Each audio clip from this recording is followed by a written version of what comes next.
Welcome back to The Explainer. Today we're jumping right into part 8 of the incredibly useful 10-part tutorial, Introduction to MLOps for IT Professionals. Look, if you're in IT leadership and you've been struggling to turn those cool data science experiments into reliable, scalable systems, well, this chapter is exactly where the rubber meets the road. We're going to unpack the architecture, the teams, and the actual implementation strategies you need for real-world enterprise applications.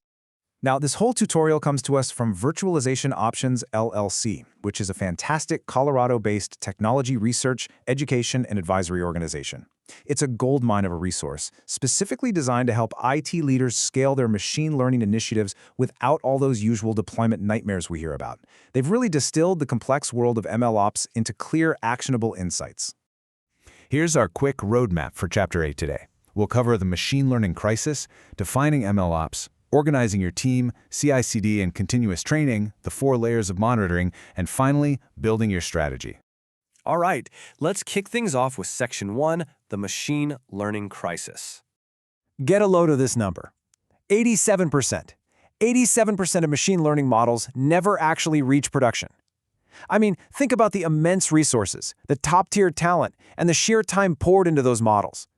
Without a rock-solid system to deploy them, pouring money into data science is literally like building a Ferrari but having 0 roads to drive it on. It just sits there, stranded in a notebook. And here's exactly why that's happening. 60% of ML project failures trace back to data quality issues long before a model is even trained. You know, it's super easy to point the finger at complex neural network architectures, but honestly, it's usually just a missing field, a sudden schema change, or a pipeline failure that's silently corrupting the inputs. Moving right along, let's do a quick recap of Section 2, defining MLOps. MLOps isn't just some trendy industry buzzword.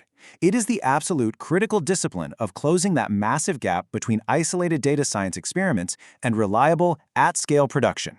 It's all about taking the rigor, the automation, and the CI/CD principles that completely revolutionize software engineering through DevOps and applying them to the entire machine learning lifecycle, from the very moment data is ingested all the way to the day a model is finally retired.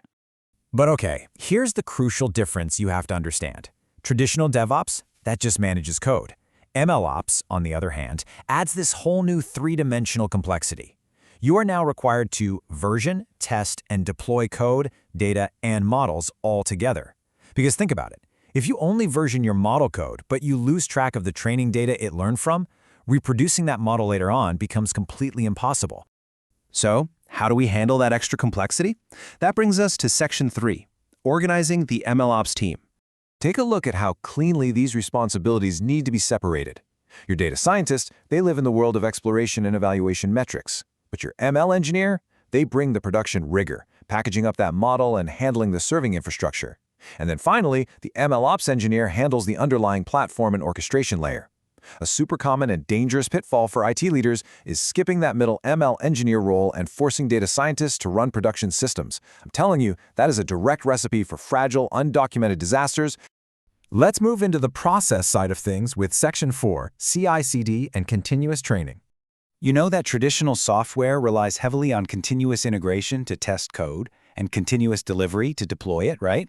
Well, MLOps introduces a third, absolutely vital pillar, continuous training, or CT. Because data in the real world is always shifting and changing, CT automatically retrains your models based on monitoring triggers, rather than waiting for human intervention. This entirely removes human bottlenecks from your feedback loop. And that leads us perfectly into Section 5, the 4 layers of monitoring. You absolutely need a safety net here because, and this is a bit terrifying, a shocking 91% of deployed models experience measurable performance degradation within just 9 months. Models aren't like fine wine, okay? They age like avocados. The whole deploy and forget mindset is the single most common failure mode in MLOps. Bottom line, if you aren't watching your model, it is silently failing. So, to combat that silent degradation, you have to monitor across 4 distinct layers. Layer 1 is your standard infrastructure stuff, CPU, latency, the basics. Layer 2 watches the raw data quality flowing into the system. Layer 3 tracks the actual model's predictive performance and looks for drift. But Layer 4? That's the holy grail. Business KPI monitoring. Connecting the model's outputs directly to actual ROI, or churn prevented, is the ultimate measure of your model's real-world value. All right, let's get down to brass tacks. Section 6, building your strategy. So how do we actually execute all of this? The tutorial recommends a highly focused 90-day action plan. Days 1 through 30 are purely for assessing. Audit your existing projects, map out your current tooling, and find a pilot project that has a crystal clear business KPI. Then, days 31 through 60 are for laying the foundation.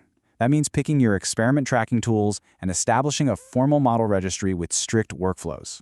Getting those quick, highly visible wins early on is absolutely crucial for building organizational buy-in. As you're rolling this out, there are a few core principles IT management just has to internalize. First off, treat MLOps as foundational infrastructure, not some side project with an end date. Governance is also non-negotiable. Especially with heavy regulations like the EU AI Act looming, you need rock-solid audit trails. Also, don't over-engineer things too early. Start with managed cloud services and evolve to open source as your team's maturity grows.